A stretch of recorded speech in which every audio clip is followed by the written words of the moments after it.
సంవత్సరాల క్రితం మరణించిన ఈనాడు కూడా ఈ తరం మనం వారిని ఆదర్శ పురుషుడిగా భావిస్తున్నామంటే సమాజంలో వారు తీసుకొచ్చిన సామాజిక విప్లవాన్ని ఈరోజు మనం గుర్తు చేసుకుంటున్నామంటే ఆయన ఆలోచన ఎంత ముందస్తుగా ఎంత గొప్పగా వారు ఆలోచన చేసినరో ఇవాళ మనం అర్థం చేసుకోవాల్సిన అవసరం ఉన్నది. అందుకే మిత్రులారా, ఆనాడు జ్యోతిబా పూలే చెప్పిందే 136 సంవత్సరాల తర్వాత ఈరోజు ప్రజాపాలనలో ఇందిరమ్మ రాజ్యంలో మేము అదే విధానాన్ని అదే ఆలోచనని ఈరోజు కొనసాగిస్తున్నాం. నేను పలు సందర్భాలలో ఇక్కడున్న మా యువకులకు తెలుసు, చదువు ఒక్కటే మన తలరాతను మారుస్తుంది, చదువు ఒక్కటే మన ఆత్మగౌరవాన్ని నిలబెడుతుంది, చదువు ఒక్కటే సమాజంలో మనకు గుర్తింపునిస్తుంది. మన చదువే మన తల్లిదండ్రులను మన గ్రామంలో మన పట్టణంలో మన రాష్ట్రంలో తలెత్తుకొని నిలబడే విధంగా మన తల్లిదండ్రుల గౌరవం పెరుగుతుందని నేను పదే పదే ఈరోజు చెబుతున్నా. ఈనాడు మన ప్రభుత్వం వచ్చిన తర్వాతనే వివక్షకు లోనైన సమాజంలో విభజన కావించబడ్డ కులాల విభజనను ఈరోజు కులాల నిర్మూలన చెయ్యాలి అనంటే, సామాజిక చైతన్యం తీసుకురావాలి అనంటే బీసీ కులాలు వేరు, ఎస్సీ కులాలు వేరు, ఎస్టీ కులాలు వేరు, మైనారిటీ కులాలు వేరువేరుగా రెసిడెన్షియల్ స్కూళ్ళల్లో చదువుకోవడం కాదు, అందరు కలిసి కట్టుగా ఉన్నత వర్గాలతో సహా ఒకే దగ్గర చదువుకోవడం ద్వారా, ఒకే దగ్గర కూర్చొని తినడం ద్వారా, కలిసి జీవించడం ద్వారా కుల వ్యవస్థను నిర్మూలించవచ్చని ఈరోజు యంగ్ ఇండియా రెసిడెన్షియల్ స్కూల్స్ని ఒక విప్లవాత్మకమైన మార్పుని ఈరోజు తెలంగాణ రాష్ట్ర ప్రభుత్వం తీసుకొచ్చింది.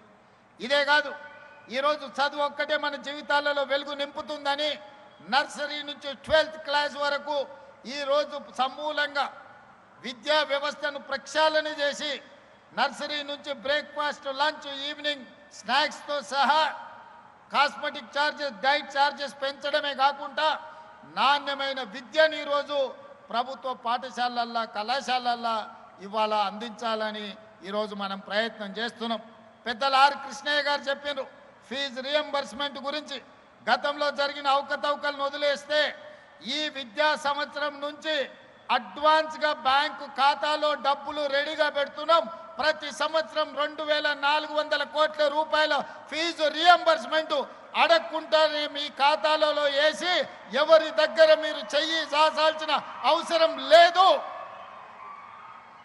పారదర్శకంగా ప్రక్షాళనతో ఈరోజు మీ ఫీజు రియంబర్స్మెంట్ను అమలు చేయడానికి ఈ ప్రభుత్వం నిర్ణయం తీసుకున్నది. ప్రతి సంవత్సరం ఆర్ కృష్ణయ్య గారికి, మా జాజుల శ్రీనివాస్ గారికి విజ్ఞప్తి చేస్తున్నా, ప్రతి సంవత్సరం 2300 కోట్ల రూపాయల ఫీజు రియంబర్స్మెంట్ అడ్వాన్స్గా బ్యాంకు ఖాతాలో పెట్టి విద్యార్థుల ఖాతాలోకి నగదులు బదిలీ చేసే విధంగా ఈరోజు సమూలమైన ప్రక్షాళన తీసుకొచ్చి బ్యాంకులో మా పట్టి గారు ఈ అకాడమిక్ ఇయర్కు సంబంధించిన 250 కోట్లు అడ్వాన్స్గా ఈరోజు ఖాతాలో పెట్టిండు. పిల్లలు కాలేజీల అడ్మిషన్లు వచ్చినెంబడే మీరు ఆన్లైన్లో అప్లై చేసుకోండి, వితిన్ ఏ మంత్ మీ ఖాతాలో మీ ఫీజు పడుతుంది.